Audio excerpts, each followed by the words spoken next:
Hello friends, हम आपको पढ़ाएंगे अलंकार। अलंकार यानी कि उसका शाब्दिक अर्थ होता है आभूषण, मतलब ज्वेलरी।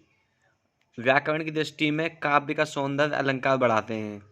काव्य मतलब पोइट्री, पोएम्स जो होती हैं, उसकी ब्यूटी होती है वो अलंकारों से होती है। अलंकार मतलब आभूषण। जैसे कोई औरत आभूषण पहनती है, ऐसे ही पोएम्स होती है, उनका कारण होता है अलंकार। अलंकार के दो प्रकार होते हैं, शब्दालंकार और अर्थालंकार। शब्दालंकार अनुप्रास अलंकार, यमक अलंकार, श्लेष अलंकार, इसके सब टाइप्स हैं, इसके प्रकार हैं। अर्थालंकार, इसके अंदर क्या क्या है? उपमा अलंकार, मानवीकरण अलंकार, रूपक अलंकार, अतिशयोक्ति और उत्प्रेक्षा अलंकार। ये सब क्या है? अलंकार हैं। इनके अंदर शब्दालंकार के अंदर ये हैं, अर्थालंकार के अंदर ये हैं। अर्थालंकार में इनके अलावा भी और होते हैं और शब्दालंकार में भी होते हैं, पर लेकिन हमने मुख्य अलंकारों को लिया है जो अक्सर पूछे जाते हैं एग्जाम में। पहला अलंकार है अनुप्रास अलंकार। इसमें प्रथम वर्ण की आवृत्ति होगी। किसकी होगी? प्रथम वर्ण, मतलब पहला जो शब्द अक्षर होता है, जैसे चप्पा चप्पा चरखा चले, हमने आपको गानों के माध्यम से ही समझाया है, सॉन्ग्स के माध्यम से। तो चप्पा चप्पा चरखा चले ये गाना है, उसका देखिए पहला शब्द क्या है? चा, इसकी आवृत्ति हुई है। अगला है दिल दीवाना ना जाने कहाँ खो गया, तो दा की आवृत्ति हुई, दा शब्द की, दा वर्ड की। और आगे कट कट कट कट इनको काटो, चुन चुन चुन कर इनको मारो। तो पहले में क्या? क, और दूसरे में क्या है? चा, इस लाइन में है ना। और यहाँ पे क्या है? चौथा टन टनाटन टन टन तारा।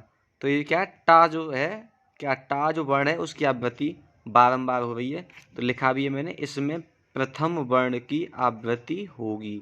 जो पहला वर्ण है चा, इसकी आवृत्ति बार बार हो रही है, ऐसी दा पुनरावृत्ति हो रही है, मतलब बार बार वो शब्द आ रहे हैं। अगला है यमक अलंकार। यमक अलंकार में क्या होगा?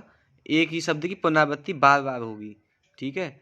और अर्थ क्या होंगे? अलग अलग होंगे। जैसे सजना है मुझे सजना के लिए, तो पहले सजना का अर्थ क्या है? रेडी होना, तैयार होना। दूसरे सजना का अर्थ क्या है? हस्बैंड की खातिर, पति के लिए। पता चला कि गलत लेके मैं पता निकला। पहले पता का मतलब खुद को पता लगाना, खुद को पता लगना, सॉरी, खुद को पता लगना। और दूसरे का अर्थ है एड्रेस, यानी कि पता। जमाने को गुजरे उस गली से जमाना हुआ, तो ये भी सॉन्ग है। और जमाने मतलब लोगों को, और दूसरा जमाने का मतलब बहुत सारे शब्द के अर्थ, यानी कि जितने शब्दों जमा उतने क्या होंगे? अर्थ होंगे। अलंकार अनार्थी शब्द का प्रयोग होगा, ये याद रखें। अनेक क्या होते हैं? जिसके कई अर्थ हो, शब्द जिनके कई अर्थ हो, प्रयोग होगा। शब्द का एक ही बार होगा, कोई शब्द होगा एक ही बार आएगा, और अर्थ उसके क्या होंगे? अलग अलग करेंगे, बहुत सारे अर्थ होंगे। जैसे देखिए, जानवर एक मूवी है, फिल्म में लाल कपड़े सजी राजसी, राजसी कौन है? नायिका है, को देखकर शम्मी कपूर का एक गाना क्या था? लाल छड़ी मैदान खड़ी, क्या खूब लड़ी, क्या खूब लड़ी। देखिए, ये उपमा अलंकार। उपमा अलंकार में क्या होता है? तुलना होती है, ठीक है। और तुलना की मैंने देखो पहचान भी नीचे लिखी है, क्या?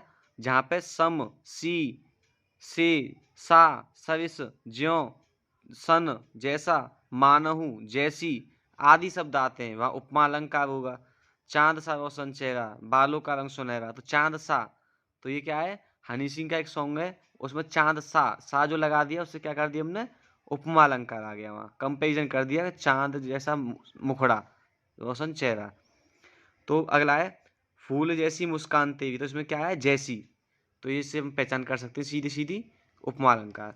मानवीकरण क्या है? जड़ पर चेतन का आरोप होता है, माने कोई चीज कैसी है? निर्जीव है, और निर्जीव चीज पे कोई मान लो कि चेतन का आरोप, सजीव का आरोप, कि सजीव बताया कि निर्जीव चीज है लेकिन उसमें सजीवता दिखाई देती है। नॉन लिविंग को लिविंग थिंग्स में बताया जाता है।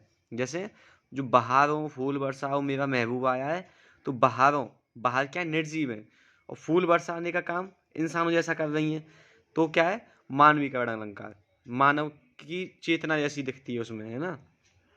दूसरा है जब मैं बादल बन जाऊं तुम बारिश बनकर आना, जब मैं बादल बन जाऊं तुम बारिश बन जाना। तीसरा है तेरी मेरी कहानी है बारिशों का पानी। रूपक अलंकार। रूपक अलंकार में क्या होता है? उपमेय और उपमान में भेद समाप्त हो जाता है। भेद मतलब डिफरेंस, अंतर खत्म हो जाता है, यानी कि समानता दिखाई देती है किसमें, उपमेय और उपमान में। देखिए आप समझेंगे दोनों उपमेय उपमान क्या है। चांद वाला मुखड़ा लेकर चलो ना बाजार में, तो ये क्या है, यहाँ चांद उपमान है और मुखड़ा क्या है, उपमेय। उपमेय मतलब ऑब्जेक्ट, वस्तु, और उपमान क्या होता है, किसकी तुलना की गई है, तो चांद की तुलना की गई है मुखड़े से। तो मुखड़ा क्या हो गया, ऑब्जेक्ट हो गया, उपमेय उपमेय हो गया। उसकी तुलना किससे की है, चांद से। तो ये रूपक अलंकार है। अगला है अतिशयोक्ति अलंकार। अतिशयोक्ति में क्या होता है, राई का पहाड़ बना देते हैं, बड़ा चढ़ा के प्रस्तुत करते पंक्तियों को। जैसे ये रेशमी जुल्फें, ये सरबती आंखें, इन्हें देखकर जी रहे हैं सभी। अगला है तेरी नजर झुके तो शाम चले, जो उठे नजर तो सुबह चले, तू हंसे तो कलियां खिल जाएं। तो ये क्या बड़ा चढ़ा के बता रहे हैं ना, तो यही हो गया अतिशयोक्ति। जो तेनू धूप लगे, जो तेनू धूप धूप लगावे, तो मैं छाँव बन जावा। तो ये भी क्या है, इसमें कह रहे हैं कि तुम्हें अगर धूप लगेगी तो मैं क्या बन जाऊंगा, छाँव बन जाऊंगा। तो इसमें भी बड़ा चढ़ा के कह रहे हैं। तो छाँव कोई बन सकता है नहीं, तो ये अतिशयोक्ति है। आपके जितने गाने होते हैं। देखिए आठवां अलंकार उत्प्रेक्षा अलंकार। इसकी पहचान होती है मानो, मनु, जनु, जानो, मना, जना। तो अगर इन शब्दों में से कोई भी शब्द पंक्ति में आ जाता है तो वहां उत्प्रेक्षा अलंकार होगा। जैसे मानो तो मैं गंगा माँ हूं, नहीं तो बहता पानी।